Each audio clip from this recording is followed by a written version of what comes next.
Assalamualaikum warahmatullahi wabarakatuh. Perkenalkan, nama saya Wadisri Ningsih. Di video kali ini saya akan menjelaskan tentang manajemen risiko proyek.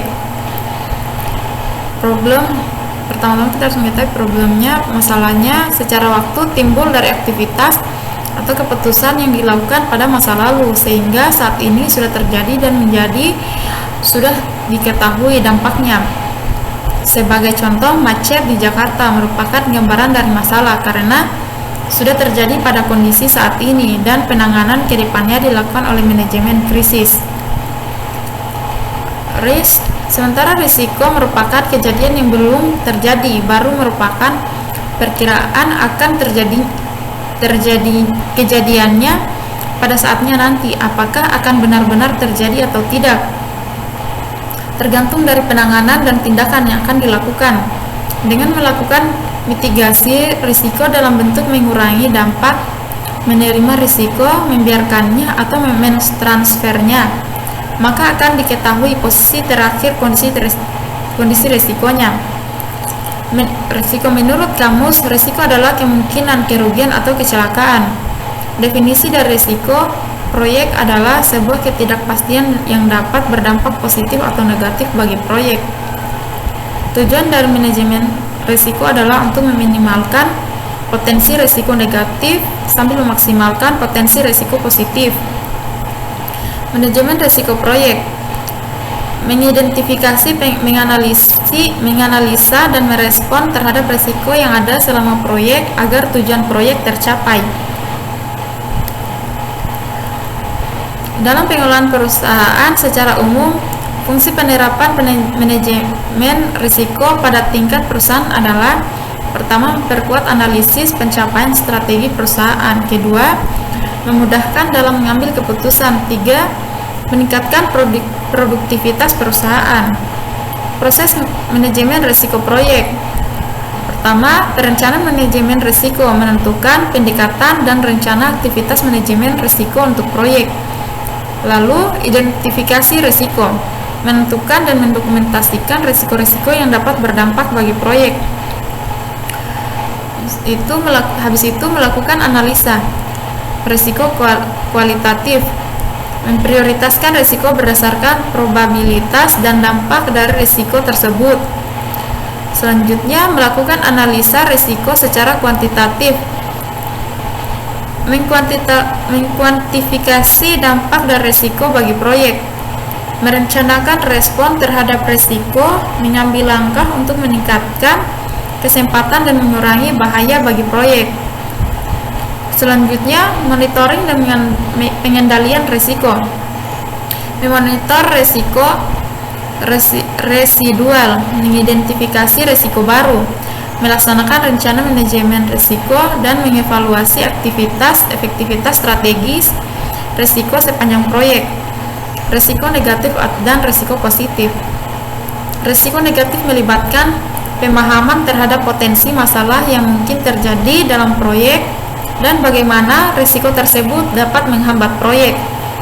Risiko positif adalah risiko yang dihasilkan oleh sesuatu yang baik, kadang disebut peluang atau kesempatan. Strategi risiko negatif. Avoid adalah menghindari risiko melibatkan perubahan rencana manajemen untuk menghilangkan ancaman oleh risiko merugikan, mengisolasi tujuan proyek dari dampak risiko, atau mengendurkan tujuan yang dalam bahaya. Transfer atau pemindahan risiko mensyaratkan penggantian penerima dampak negatif dari pemilik ke pihak ketiga. Mitigate, pengurangan peluang dan atau dampak peristiwa berisiko merugikan ke ambang atau batas yang dapat diterima. Strategi risiko positif. Exploit, strategi untuk memastikan bahwa kesempatan dapat terrealisasi. Contoh, menugaskan SDM yang lebih berbakat untuk mengurangi waktu penyelesaian atau penyediaan mutu lebih baik dari yang direncanakan. Share alokasi kepemilikan kepada pihak ketiga yang memiliki kemampuan terbaik menangkap peluang manfaat proyek, contoh special purpose company, joint venture. Enhance, memodifikasi ukuran kesempatan dengan meningkatkan peluang dan atau dampak positif dengan mengidentifikasi dan memaksimalkan pengendali kunci dari risiko berdampak positif. Rencana kontingensi. Rencana kontingensi adalah aksi yang dilakukan oleh tim proyek apabila sebuah risiko benar-benar terjadi. 2. Fallback plans.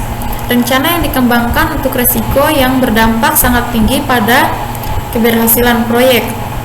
Kategori risiko. Pertama, risiko pasar. Kedua, risiko finansial. Ketiga, risiko teknologi. Keempat, risiko manusia. Kelima, risiko proses. Risiko breakdown struktur. Gambaran tingkat kategori risiko dari sebuah proyek digunakan untuk mengidentifikasi dan mengkategorikan risiko. Identifikasi risiko. Pertama, proses memahami potensi kejadian yang dapat menghambat atau membantu sebuah proyek. Kedua, alat bantu dan metode untuk identifikasi risiko. Pertama, brainstorming. Dua, DLP. Ketiga, interview. Keempat, analisis SWOT. Interview, sebuah cara untuk menemukan fakta dengan cara mengumpulkan informasi melalui tatap muka, telepon, email, atau instant messaging. SWOT, analisis SWOT, strategi, weakness, opportunity, and threat. 2. Membantu mengidentifikasi risiko positif dan negatif yang dapat terjadi di sebuah proyek. Matriks probabilitas.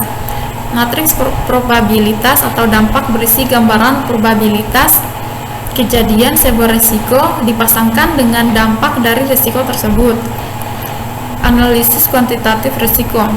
Metode yang digunakan: analisis decision tree simulasi, analisis sensitivitas, strategi respon terhadap risiko negatif.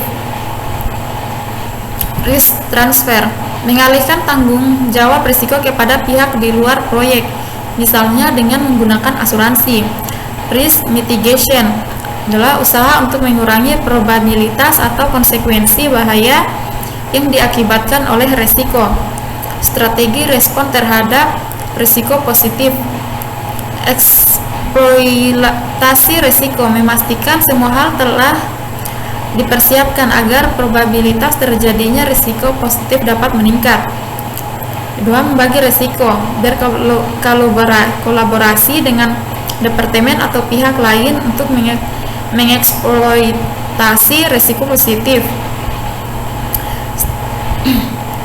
Meningkatkan risiko, usaha yang dilakukan agar sebuah risiko positif dapat terjadi. Selanjutnya, menerima risiko adalah menerima risiko positif yang sudah terjadi. Risiko residual. Risiko yang terjadi adalah memperhitungkan kontrol yang sudah dijalankan dalam rangka pengurangan dampak dari risiko utama.